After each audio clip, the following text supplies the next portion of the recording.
Previous year question series MPSC गट क पूर्वपरीक्षा 2025 यामधील आपण गणिताचे गेल्या वर्षी जे प्रश्न विचारलेत ते आपण सोडवणार आहे. त्यातला पहिला प्रश्न आहे, सरळ व्याजाने 5,000 रुपयाची रक्कम 3 वर्षात 5,600 रुपये होते. जर व्याजदरात 3% वाढ केली तर याच मूळ रकमेचे 3 वर्षानंतर किती रुपये होतील? आता आपल्याला दिलेलं काय आहे, तर आपल्याला मुद्दल दिलेले आहे 5,000 रुपये, त्यानंतर मुदत दिलेली आहे 3 वर्षे, त्यानंतर सरळ व्याजानं होणारी रक्कम दिलेली आहे 5,600 रुपये आणि आपल्याला व्याजदर काढून त्यानंतर त्या व्याजदरामध्ये 3% वाढ करून सरळ व्याजाची होणारी रक्कम आपल्याला काढायची आहे. मग सरळ व्याजाचं सूत्र आहे, सरळ व्याज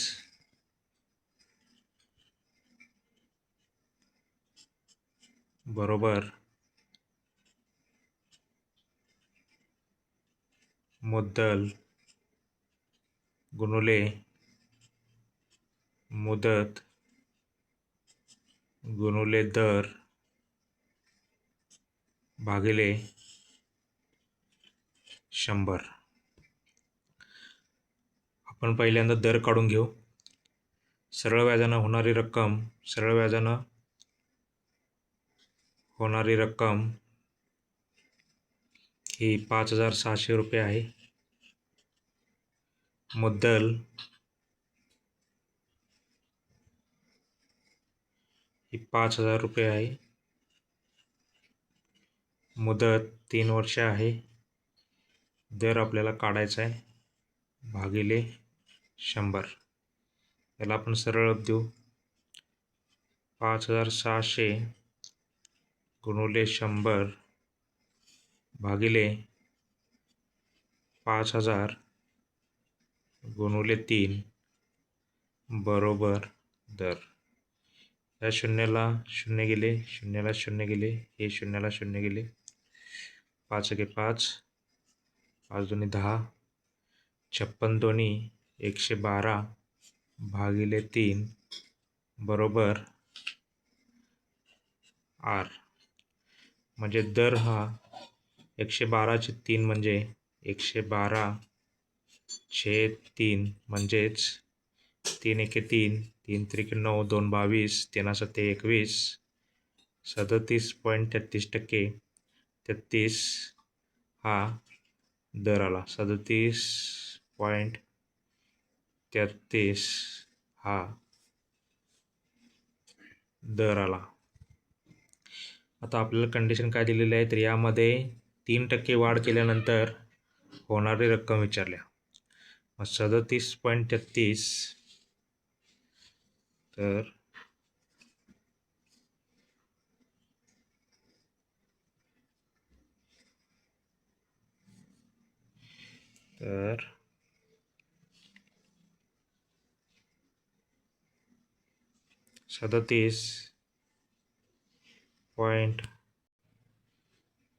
37.33 यामध्ये अधिक 3 केल्यावर 40.33 हा नवीन दर होईल. या नवीन व्याजदराने नवीन व्याजदर होईल. या नवीन व्याजदराने 3 वर्षात किती रक्कम होणार हे आपल्याला विचारलेलं आहे. म्हणजे नवीन सरळ व्याज किती होणार, मुद्दल आहे 5,000 गुणुले मुदत 3 वर्ष, व्याजदर आहे 40.33 भागिले 100 भागिले 100. शून्याला शून्य गेले, या शून्याला शून्य गेले, 150 150 गुणिले 40.33 म्हणजेच 6050 रुपये ही नवीन व्याजदराने होणारी रक्कम असेल. दुसरं गणित आहे, 10 स्त्रिया एक काम 7 दिवसात पूर्ण करतात, 10 मुले तेच काम 14 दिवसात पूर्ण करतात, तर 5 स्त्रिया आणि 10 मुले तेच काम किती दिवसात पूर्ण करतील. ओके, आता आपल्याला दिलेलं काय आहे, 10 स्त्रिया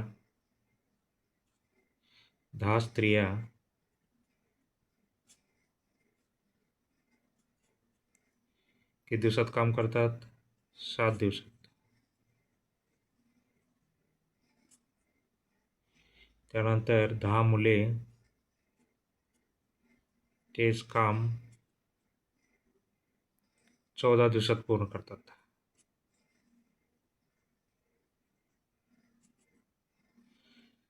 तर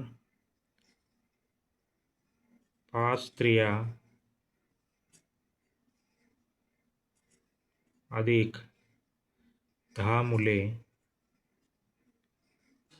ते काम किती दिवसात पूर्ण करतील हे आपल्याला विचारलेलं आहे. तर 10 मुले एक काम 14 दिवसात पूर्ण करतात, 10 स्त्रिया तेच काम 7 दिवसात पूर्ण करतात. जर 10 स्त्रिया एक काम 7 दिवसात पूर्ण करत असतील, तर 5 स्त्रिया तेच काम 14 दिवसात पूर्ण करणार. 5 स्त्रिया 14 दिवसात एक काम पूर्ण करतात, 10 मुले तेच काम 14 दिवसात पूर्ण करतात, तर 10 मुले आणि 5 स्त्रिया. आता 5 स्त्रिया 14 दिवसात काम करतात, 10 मुले तेच काम 14 दिवसात पूर्ण करतात. दोघांचा लसावी येणार 14. 14 म्हणजेच एकूण कामाचे युनिट आले.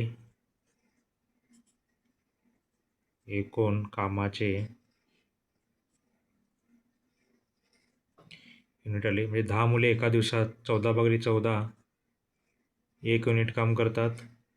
5 स्त्रिया 14/14 एका दिवसात 1 युनिट काम करतात. एकूण कामाचे युनिट आहेत 14. 5 स्त्रिया अधिक 10 मुले एका दिवसात 1 + 1 2 युनिट काम करणार. मग त्यांना 14 युनिट काम संपवायला 14/2 म्हणजेच 7 दिवस लागतील. म्हणजे 5 स्त्रिया. तिसरं उदाहरण आहे, 2 क्रमागत विषम संख्यांच्या वर्गातील फरक 112 आहे, तर त्यापैकी लहान संख्येचा वर्ग किती. आपल्याला दिलेलं काय, तर 2 क्रमागत विषम संख्येच्या वर्गातील फरक दिलेला आहे आणि लहान संख्येचा वर्ग आपल्याला काढायला सांगितलं आहे. तर आपण पहिली विषम संख्या x मानू, दुसरी विषम संख्या मग x + 2 येणार. जी पहिली विषम संख्या आहे ती लहान असणार, दुसरी विषम संख्या x + 2 आहे ती मोठी असणार. आणि त्याने दिलेली कंडिशन काय, दोन्ही संख्येच्या वर्गातील फरक हा 112 आहे. x + 2चा वर्ग वजा x चा वर्ग बरोबर 112. याला सरळ रूप देऊया, x चा वर्ग अधिक 4x अधिक 4 वजा x चा वर्ग बरोबर 112. x चा वर्ग अधिक आणि वजा इथं कॅन्सल होऊन जाईल. राहणार काय, 4x अधिक 4 बरोबर 112. 4x बरोबर 4 तिकडे गेल्यानंतर 112 वजा 4 बरोबर 4x बरोबर 112 मधनं 4 गेले 108. x बरोबर 108 भागिले 4 x बरोबर 4 दुनी 8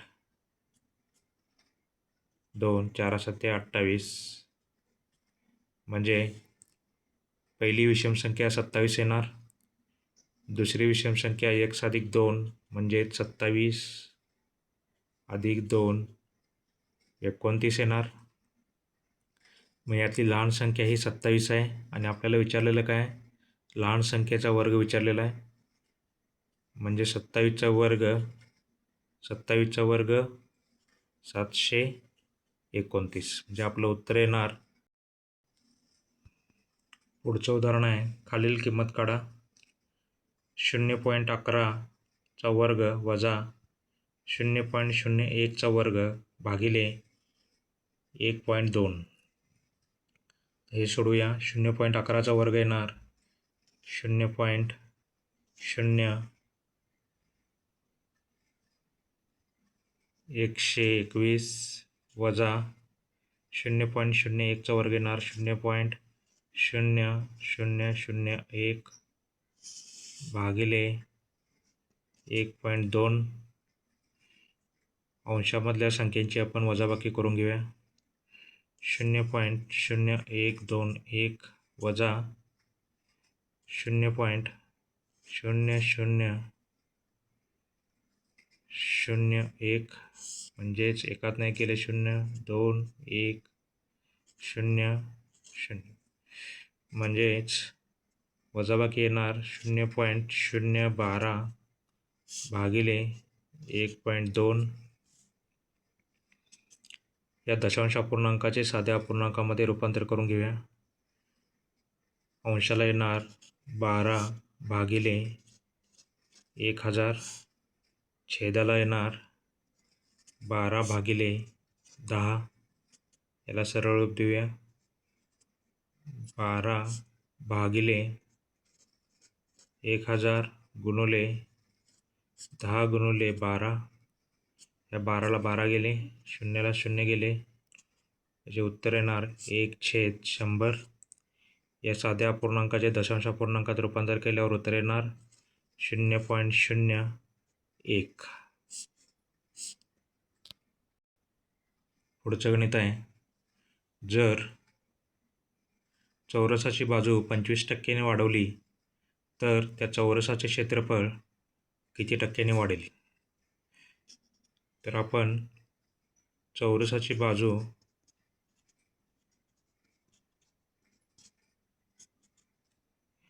चौरसाची बाजू 12 मानूया. यामध्ये 25% वाढ केली तर 25% वाढ केल्यानंतर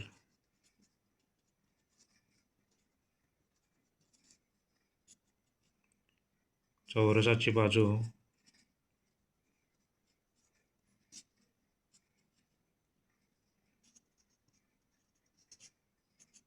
होणार 15. म्हणजे अगोदरची चौरसाची बाजू आहे 12, 25% वाढ केल्यानंतर होणार ती 15. मग चौरसाचे क्षेत्रफळ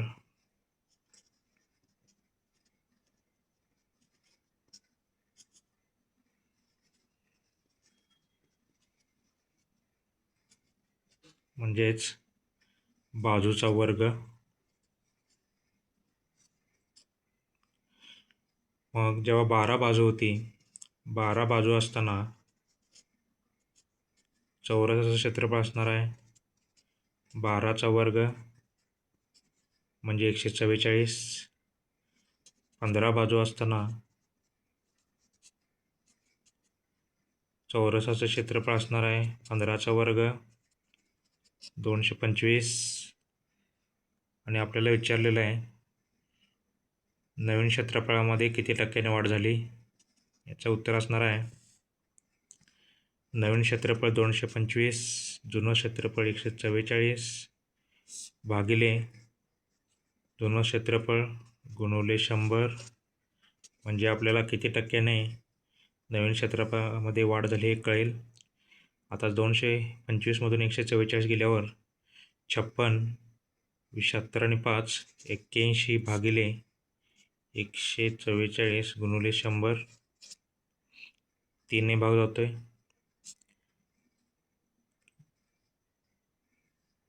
9ने सुद्धा भाग होतोय. 9 9 81, 9 1 9, उरले 5 54, 9 सक 54, 9 छेद 16, 16ला 4ने भाग होते, 4 इंचक 16, 100ला 4ने 25, म्हणजे याला सरळ रूप दिल्यानंतर येणार 9 गुणिले 25 भागिले 4, म्हणजेच 25 9 250 भागिले 4, म्हणजेच 4 पंचे 20, 4 सक 24, 4 दुनी 8, 4 पंचे 20, 56.25% ही नवीन क्षेत्रफळामध्ये वाढ झालेली आहे. मुंबई आणि गोवा पुढचं उदाहरण आहे 6 नंबरचं. मुंबई आणि गोवा या स्थानकातील अंतर 540 किलोमीटर आहे. 2 रेल्वे गाड्या सकाळी 7:30 वाजता एकाच वेळी या दोन्ही स्थानकावरून परस्पर विरोधी दिशेने निघतात. त्यांचे वेग अनुक्रमे 60 किलोमीटर प्रति तास आणि 75 किलोमीटर प्रति तास आहेत. तर त्या दोन्ही गाड्या एकमेकांना किती वाजता भेटतील? आता आपण एक स्थानक हे मुंबई मानूया, दुसरं स्थानक हे गोवा मानूया. आता इथून एक गाडी निघल्या आणि इथून एक गाडी निघल्या. ही पण गाडी सकाळी 7:30 वाजता निघल्या. गोव्यावरनं गाडीसुद्धा सकाळी 7:30 वाजता निघल्या. जी 7:30 वाजता मुंबईवरून गाडी निघल्या तिचा वेग 60 किलोमीटर प्रति तास आहे. त्यानंतर गोव्यावरून जी गाडी निघल्या तिचा वेग 75 किलोमीटर प्रति तास आहे. तर या दोन्ही गाड्या किती तासानंतर किंवा किती वेळानंतर एकमेकांना भेटतील असं आपल्याला विचारलेलं आहे. सगळ्यात पहिला आपल्या हे दोन्ही गाड्यांचा जो वेग दिलेला आहे त्याचा लसावी काढून घेऊ. 60 आणि 75 यांचा लसावी येणार 300. मग जी 75 किलोमीटर प्रति तास वेगाने गाडी जी जाते ती 300 किलोमीटर अंतर 4 तासात पूर्ण करेल. आणि जी गाडी 60 किलोमीटर प्रति तास वेगाने जाते ती 300 किलोमीटर 5 तासात पूर्ण करेल. मग जी गाडी वेगाने जाते 75 किलोमीटर प्रति तास ती गाडी जी कमी वेगाने जाते तिला लवकर भेटणार. म्हणजेच 4 तासानंतर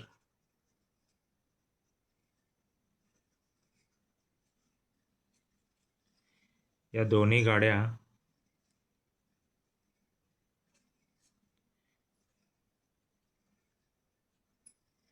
एकमेकांना भेटतील.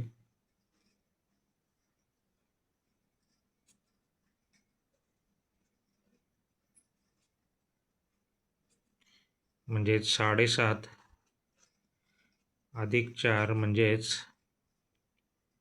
7:30 अधिक 4 म्हणजेच 11:30 या वेळेला या दोन्ही गाड्या एकमेकांना भेटतील.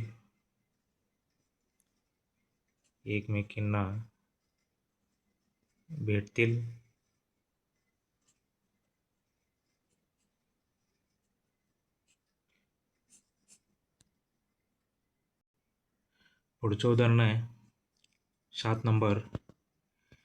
एक दुकानदार एका कपाटाच्या छापील किमतीवर 25% सूट देतो तरी त्यास 15% नफा होतो. कपाटाची छापील किंमत 23,000 रुपये असेल तर कपाटाची खरेदी किंमत किती? आपल्याला काय दिलेलं आहे आणि काय विचारलेलं बघा. आपल्याला कपाटाची छापील किंमत दिलेली आहे. छापील किंमत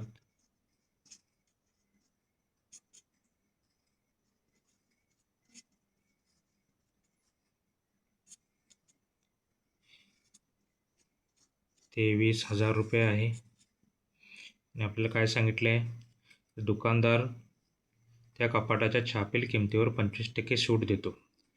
मग या छापील किमतीवर 25% सूट दिल्यानंतर किती होणार? 23,000 गुणुले 75/100 म्हणजे आपल्याला नवीन विक्री किंमत त्या कपाटाची मिळून जाईल. शून्याला शून्य गेले, शून्याला शून्य गेले, 230 गुणुले 75 म्हणजेच 230 गुणुले 75. 5 शून्य, 5 त्रिक 15, 1 5 10 आणि 1 11, 7 शून्य, 7 त्रिक 21, 2 7 2 14 आणि 2 16 म्हणजेच 0 5 2 7 1 म्हणजे विक्री किंमत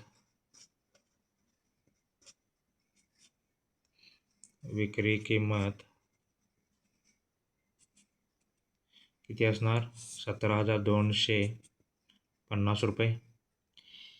ही तेच कपाट 17,250 रुपयाला सुद्धा विकल्यावर त्या विक्रेत्याला 15% नफा होतो. तर खरेदी किंमत विचारल्या. आता खरेदी किंमत काढायची. खरेदी किंमत 17,250ला वस्तू विकल्यावर सुद्धा 15% नफा होतो. म्हणजेच खरेदी किंमत येणार 17,250 गुणुले 100 भागिले 115. 5ने भाग घालूया. 5 2 10, 5 त्रिक 15, 5 त्रिक 15, 2 5 चौक 20, 5 25, 0 23 एके 23, 23 एके 23, 23 5 15 200 म्हणजेच 150 गुणुले 100 खरेदी किंमत येणार 15,000 रुपये. खरेदी किंमत येणार 15,000 रुपये. पुढचं उदाहरण आहे उदाहरण क्रमांक 8. एका संख्येचे 4 पंचमांश ही त्या संख्येच्या 60% 10 ने जास्त असल्यास ती संख्या कोणती? आता आपल्याला दिलेलं काय? एका संख्येचे 4 पंचमांश ही त्या संख्येच्या 60% 10 ने जास्त आहे. म्हणजे आपण एक संख्या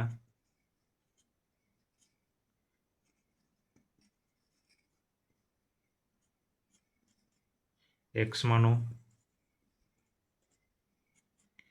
कंडिशन काय दिल्या? एका संख्येची 4 पंचमांश म्हणजे 4/5 x आणि 60% म्हणजे 60% म्हणजेच 60/100 म्हणजेच 3/5 3/5 x पेक्षा 10 ने जास्त आहे. म्हणजे यांच्यातला फरक 10 आहे. तर याला सरळ रूप देऊया.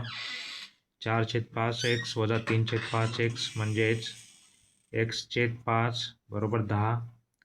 x म्हणजेच 10 गुणुले x बरोबर 10 गुणुले 5 म्हणजेच 50. म्हणजे ती संख्या कुठली येणार? 50.